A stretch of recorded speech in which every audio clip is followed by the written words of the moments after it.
नशा मात्र होतेच होते आणि तीच नशा घेऊन आम्ही आलेलो आहोत कॉलबॅक एपिसोड मध्ये. येत आहे दुसरा स्पर्धक कोल्हापूरचा राहुल कुलकर्णी.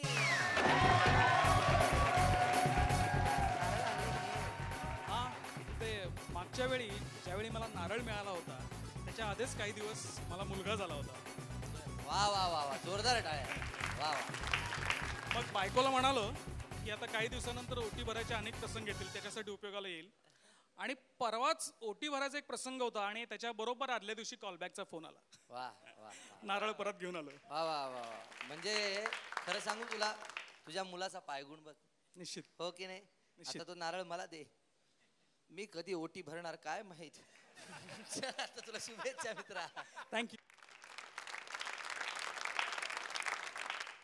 मंडळी, प्रत्येक माणसाचं एक लॉजिक असतं, एक तर्कशास्त्र असतं, काही मतं असतात आणि त्या मतांप्रमाणे ती माणसं वागत असतात. जसं आपला आत्माराम बुद्धिसागर रेडिओ फरमाईशवाला एकदा बँकेमध्ये गेला आणि मॅनेजर साहेबांना म्हणाला, मॅनेजर साहेब जरा 1000 रुपयाचं कर्ज पाहिजे होतं. मॅनेजर म्हणाले, अरे असं कसं 1000 रुपयाचं कर्ज म्हणजे काय, असं मॅडसारखं एवढं छोटं कर्ज कसं देता येईल. नाही हो, कारण नड आहे, मी काय करणार आता. बर तुला देता येईल कर्ज, पण बघ असं 24% वगैरे व्याज पडेल बघ, असं वेड्यासारखं. ठीक आहे, तर काय करणार. बरं तुझं कर्ज मंजूर होईल, पण त्यासाठी तारण वगैरे वगैरे काय आहे का नाही तुझ्याकडं. हाय बघा, आता तारण ते माझ्याकडे 2 लाखाचं शेअर सर्टिफिकेट आहे बघा, तेच आता ठेवतो, काय करणार, इलाज नाही. कर्ज मंजूर झालं आणि बरोबर 1 वर्षानंतर मॅनेजर साहेबांनी उत्सुकतेपोटी विचारलं, अहो काय हो आत्माराम, तुम्ही म्हणजे एवढं तुमच्याकडं 2 लाखाचं शेअर सर्टिफिकेट वगैरे वगैरे असताना तुम्ही 1000 रुपयाचं कर्ज काढताय, म्हणजे असं कसं आहे मॅडसारखं वगैरे.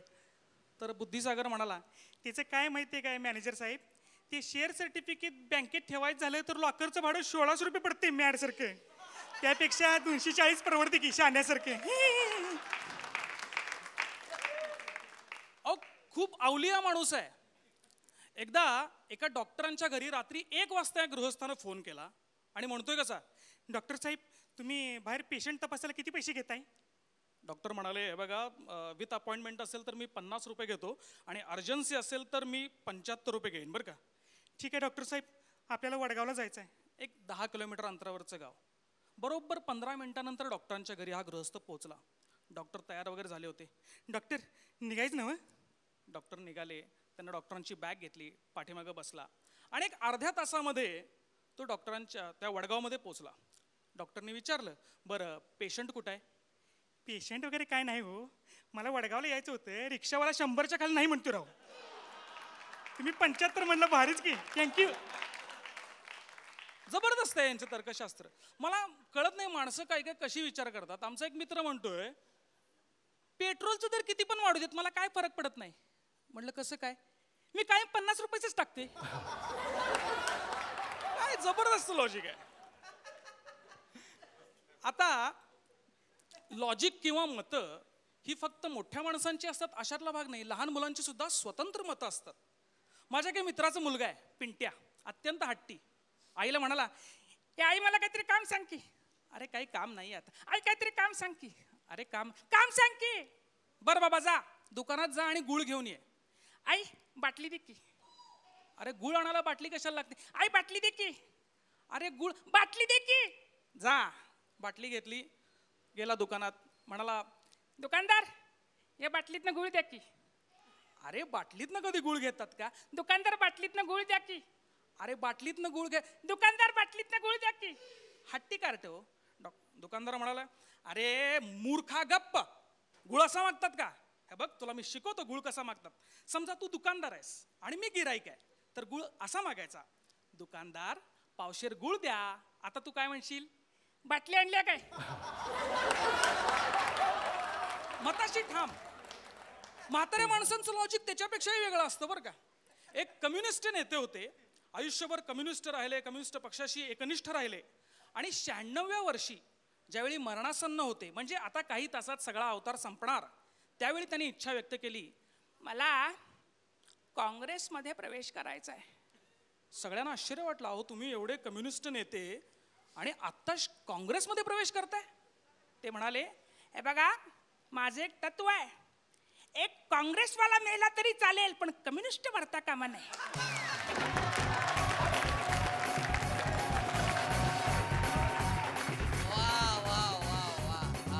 शेवटचं तर लय भरपूर होतं राव. मला एक किस्सा आठवला त्याच्यावरनं, त्या लॉजिक वरनं. ते आबूराव बाबूराव असते, त्यातल्या त्या बाबूरावला प्रश्न पडतो, लॉजिक काय भानगड आहे? तिचं तर आबूरावकडं मग आबूराव हे लॉजिक म्हणजे काय भानगड आहे गड्या? चला तुम्हाला उदाहरणासहित सांगतो. तुमच्या घरी वॉशिंग मशीन आहे का? आहे. याचा अर्थ तुमचं लग्न झालेलं आहे. कस काय? तुमच्या घरी वॉशिंग मशीन आहे म्हणजे त्यात कपडे घालणार कोणतरी असन, सर्फची पावडर घालणार कोणतरी असन, आणि ते सगळं खांगाळणार कोणतरी असन. तुम्ही तर घरकाम करीत नाही, म्हणजे ते करणारी एखादी बाई असन, आणि ती बाई तुमची कोण असन तर बायको असन. आईला अशी भानगडत मी उगा परेशान झालो तुम्हाला आयला. लॉजिक म्हणजे काय? आणि ती निघालं रस्त्याने. त्याला रस्त्यात एक तात्या भेटले आणि त्यांच्यावर केला प्रयोग. तात्या तुमच्या घरी वॉशिंग मशीन आहे का? तात्या म्हणले नाही. आईला म्हणजे एवढी लेकरं झाली तर लग्न झालं होय तुमचं. आता पाहूया तुला गुण किती मिळतात ते. खो खो मिळालेला आहे. मकरंदजी गुण देतील. वा खो खो. धन्यवाद. आता येतात माडचे प्रशांत संसारे. मागच्या वेळेला थोडक्यात समाधान मानावं लागलं होतं तुम्हाला. नशीब परीक्षकांनी आणि दर्शकांनी थोडक्यात समाधान मानलं नाही म्हणून मी इथे आहे. खरं सांगायचं तर नारळ हातात घ्यायची ही माझी दुसरी वेळ. पहिल्यांदा लग्नात घेतलं होतं आणि दुसरं हास्य सम्राट मध्ये. पहिल्या ह्याच्यामध्ये कॉलबॅक नाहीये, इथे मात्र तो चान्स मिळतोय. वा वा वा वा, शुभेच्छा तुम्हाला. आक्रीत विक्रीत वगैरे वगैरे काय काय घडायला लागलंय. अहो पोरग चक्क जाता येता पाया पडायला लागलाय. काय तो म्हणे डॅडी मी आता सुपरमॅन नाही हनुमान आहे. मी म्हटलं हो का, फारच छान आहे. बायको म्हणाली सोन्यासारखं पोर माझं करते संस्कृतीचं रक्षण. तुम्हाला मिली चेष्टा सुचते, जळलं मेलं तुमचं लक्षण. अंजनीच्या पाठिंब्यामुळे पवनपुत्र हसू लागला. त्या घरातला झिरोचा बल्ब सुद्धा त्याला सूर्याचा गोळा भासू लागला. रोज नवे पराक्रम, रोज नवे उड्डाण, बिल्डिंग ही हवालदिन, सोसायटी ही परेशान. संध्याकाळी घरी येताना रोज नवी चिंता जागलेली. कोण जाणे आज कोणत्या लंकेला आग लागलेली. अहो कोण म्हणून काय पुसता, आमचा बांड्या. अहो एकदा बांड्याला घेऊन मी नदीवर आंघोळीला गेलो होतो. बांड्याला म्हटलं हे बा बांड्या तू काठावर बसून राहा, मी परत येईपर्यंत जर का तू शांतपणे बसून राहिलास तर मी तुला 10 रुपये देईन.